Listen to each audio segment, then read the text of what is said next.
Hello guys and welcome to another video. तो इस video में मैं बेसिकली बात करना चाहता हूँ कि साइकोलॉजी या फिर मेंटली हम कैसे कोप अप कर रहे हैं दीदी के लॉस से।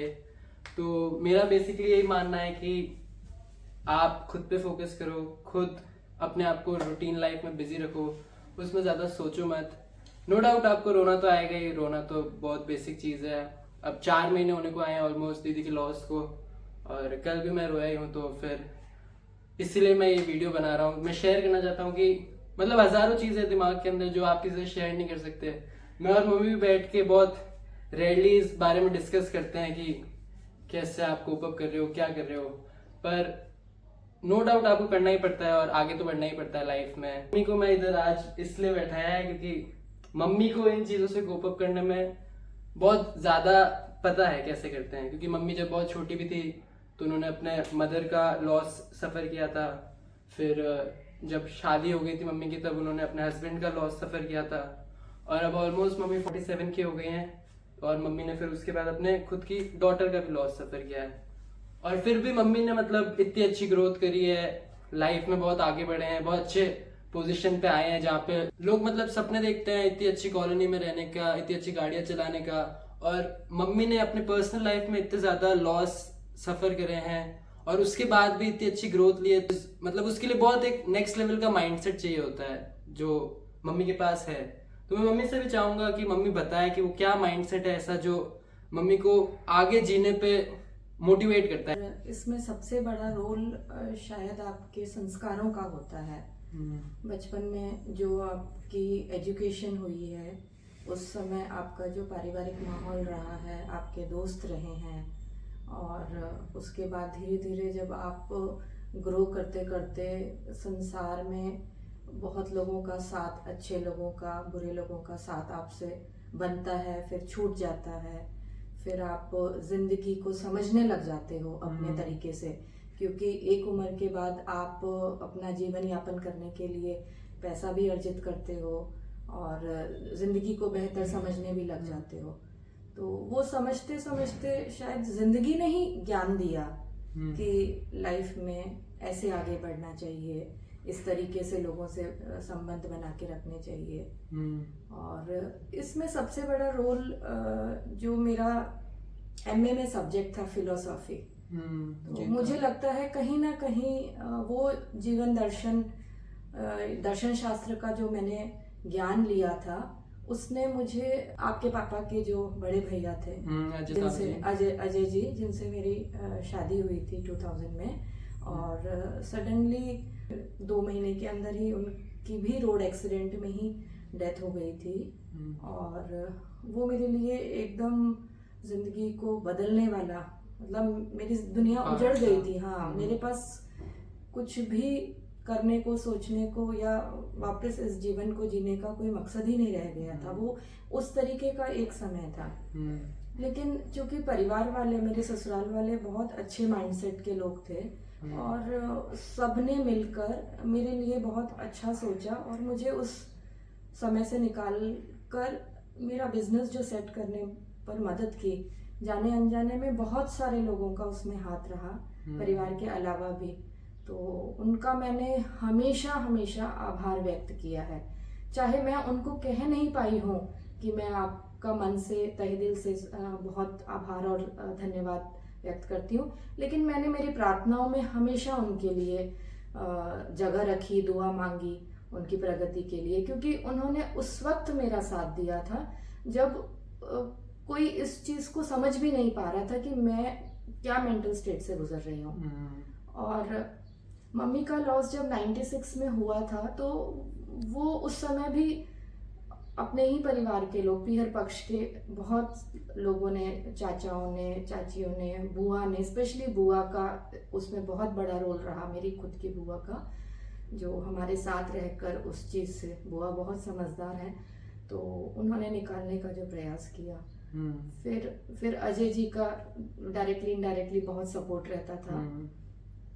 और दीदी के टाइम का फिर धीरे धीरे तेरे पापा ने 2003 में, हमने तेरे पापा से जब मैंने शादी करी, आर्य समाज में जाकर करी थी, वो उस समय बहुत बोल्ड डिसीजन था। और पापा को कन्विंस कर कर हमने ये डिसीजन लिया।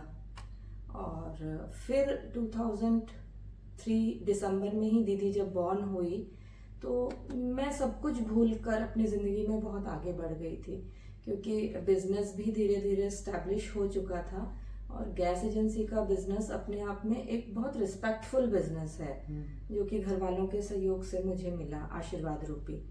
और उसमें रमते उठते बढ़ते गिरते हम लोग जैसे जैसे ज़िंदगी के पड़ाव में आगे बढ़ते गए, उम्र लेते गए, तो हमारी दुनिया बहुत स्वर्णिम और सुनहरी सी लगने लग गई थी कि ईश्वर की पूरी मेहरबानी है और आशीर्वाद है उनका, और हम आगे इस मुकाम पर आकर खड़े हैं जहां हमारे पास भौतिक जीवन की अर्जित सारी चीज़ें एक तरह से भगवान के आशीर्वाद रूपी हमारे पास आ गई हैं।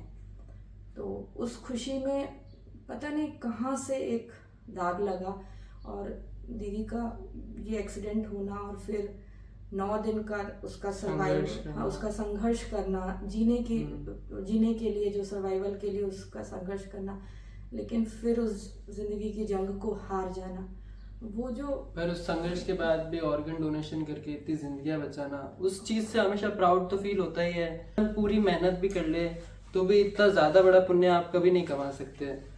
मतलब वो शायद दीदी का सर्वाइवल ही अपन लोगों को ये प्रेरणा देना चाहता था कि मामा जिंदगी रहते मैं जो करना चाहती थी वो शायद अब कर नहीं पाऊंगी, लेकिन जाते जाते मैं लोगों के दिलों के अंदर वो जगह करना चाहती हूँ जिसके लिए। तो वो उसका 9 दिन का संघर्ष ही शायद वो आखिरी दिन तेरे अंदर जो भाव आया और तुमने मुझे कन्विंस किया कि मामा ऑर्गन डोनेशन के लिए सोचना, अगर इन केस दीदी बहुत अलग तरीके में जोन में चली जाती हैं तो वो चीज रात भर सोचने के बाद अल्टीमेटली अगले दिन जब डॉक्टर ने हाथ ऊंचे करने वाली बात बता दी कि now there is no hope, तो हाँ, brain was totally dead and हाँ, तो उस समय वो चीज का डिसीजन लेना। और बेटा सबसे बड़ी बात है कि उस फ्रेंड्स का, उस परिवार के लोगों का डायरेक्टली इनडायरेक्टली अपने प्रति सहमति रखना कि यस ये डिसीजन बिल्कुल है और हम इस चीज को करने के लिए आपके साथ हाथ में हाथ मिलाकर चलेंगे और ये करेंगे।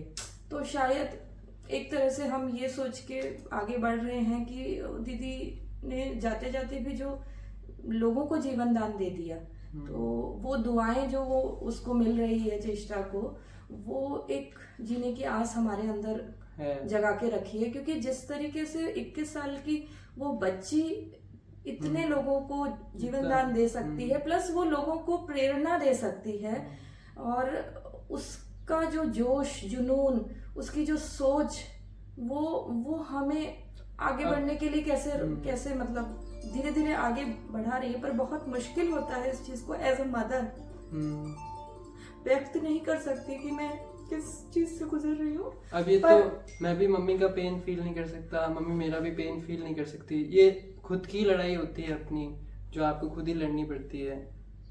बिल्कुल, पर बस इस चीज का हमेशा रहेगा कि दीदी बहुत दूर जा चुकी है, पर इतने लोगों के दिलों में वो राज कर रही है। तो वही भाव हम लोगों को भी धीरे धीरे इस चीज़ों से निकाल कर नॉर्मल लाइफ में आने के लिए और आगे कुछ अच्छा करने के लिए, समाज के लिए, आसपास लोगों के लिए, स्पेशली उन लड़कियों के लिए, बच्चियों के लिए जो दीदी से भी ऊंचे ख्वाब देखती है और इस दुनिया में कुछ करके दिखाना चाहती है। अगर वो जुनून कहीं पर भी हमें इन बालिकाओं में, किसी भी बालिका में मिलता है, तो मैं हमेशा ऐसी बच्चियों के साथ खड़ी रहूंगी। किसी भी रूप में सहयोग, तन मन धन से अगर उनको मेरा सहयोग चाहिए होगा, तो हम सब एक टीम की तरह उस बच्चियों के लिए, उन बच्चियों के लिए हमेशा आगे बढ़कर करेंगे। बस यही भाव शायद हमें जीने के लिए प्रेरित कर रहा है।